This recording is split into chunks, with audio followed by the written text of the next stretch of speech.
School জীবনের প্রেমের রিলেশনগুলো খুবই সুন্দর, তবে টিকে থাকে না, কারণ দুজনের বয়স সমান হয়।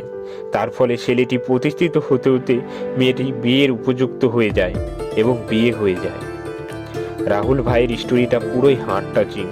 ভাইয়াটি পেজে মেসেজ করে বলে, আমাদের ক্লাসের একটা মেয়েকে আমার অনেক ভালো লাগতো। মেয়েটির নাম ছিল রাহি, কিন্তু তাকে কখনো বলা হয়নি। মেয়েটি তা অনুভব করতে পারত। আমি শুধু ক্লাসে এবং ক্লাসের বাইরে তার দিকে তাকিয়ে থাকতাম, কিন্তু কিছুই বলতাম না, যদি বন্ধুত্ব নষ্ট হয়ে যায়। কিন্তু একদিন বন্ধুদের সাথে কথা বলতে বলতে বুকে সাহস নিয়ে মেয়েটিকে ডাক দিলাম, বলি কেমন আছো? ও কিছু বলে নাই, ও শুধু মুচকি হাসি দিয়ে চলে যায়। তখন তো প্রেম শুরু হতো চিঠি দিয়ে। বন্ধুদের চক্করে পড়ে একদিন চিঠি দিয়েই ফেললাম। ওখানে এমনটা লিখেছিলাম, প্রচণ্ড ভালোবাসি তোমায়। বন্ধুত্ব নষ্ট হওয়ার ভয়ে বলতে পারি নাই।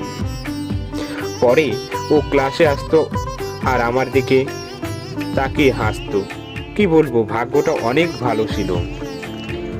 ফাইনাল এক্সামে ওর সিট আমার পাশেই বসেছিল। তখন থেকে দুজনের কথাবার্তা আর ওর প্রতি মায়া বাড়তে থাকে। অনেক কষ্টে ওর নাম্বার জোগাড় করি। একদিন একটু কথা বলি। আমার একটা সাইকেল ছিল। একদিন ছুটির শেষে ওর পিছু পিছু যাই। হঠাৎ আমার সাইকেলটা থামিয়ে বলে আমার সাইকেলে ও চড়বে। আমি তো খুশিতে আত্মহারা। ওকে ওই দিন বাড়ি পৌঁছে দিলাম।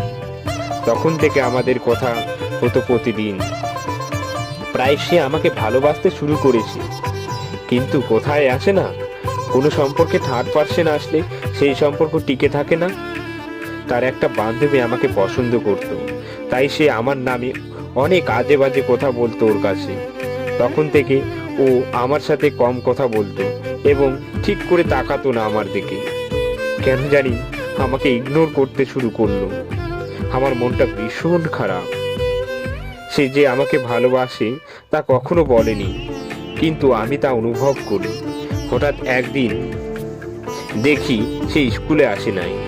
এইভাবে বেশ কিছুদিন চলে যায়। এদিকে উচ্চ মাধ্যমিক পরীক্ষাও শুরু, তবুও তার সাথে দেখা নাই। আমি তার বান্ধবীকে জিজ্ঞাসা করি, রাহি স্কুলে আসে না কেন? সে বলে, রাহি বিয়ে ঠিক হয়ে গেছে, তাই সে আসে না। এই কথা শোনা মাত্র চোখে জল আসে। আমি বলি যে মজা করো না আমার সাথে। ও বলে, সত্যি। এগুলো শোনার পর একটা মানুষ স্বাভাবিক থাকে কি করে? এক্সামগুলো ভালো হয়নি। তারপর আমি নেশার আসরে ডুবে গেলাম। প্রায় 2 বছর পর একটা আননোন নাম্বার থেকে কল আসে। আমি বললাম, কে আপনি? বলে সে, আমি রাহি। তারপর অনেক কথা বলল। আমি তাকে কোশ্চেন করলাম, তুমি কি আমাকে ভালোবাসোনি? আমি তোমাকে ভালোবাসতাম ঠিকই, কিন্তু বান্ধবীর জন্য বলতে পারিনি। তারপর আমি বললাম, নিজের বৈবাহিক জীবন সুখের হোক, নিজের স্বামীকে তেমনই ভালোবাসবে যেমন আমায় ভালোবাসতে। এই বলে আমি কলটা রেখে দিলাম। আর তাকে কল দেওয়া হয়নি। বিশ্বাস করে, প্রিয় মানুষটার কল, তাও এত বছর পর।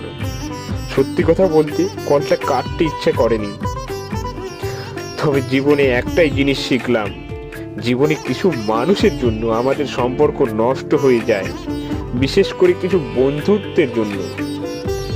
প্রার্থনা করি ও ভালো থাকুক।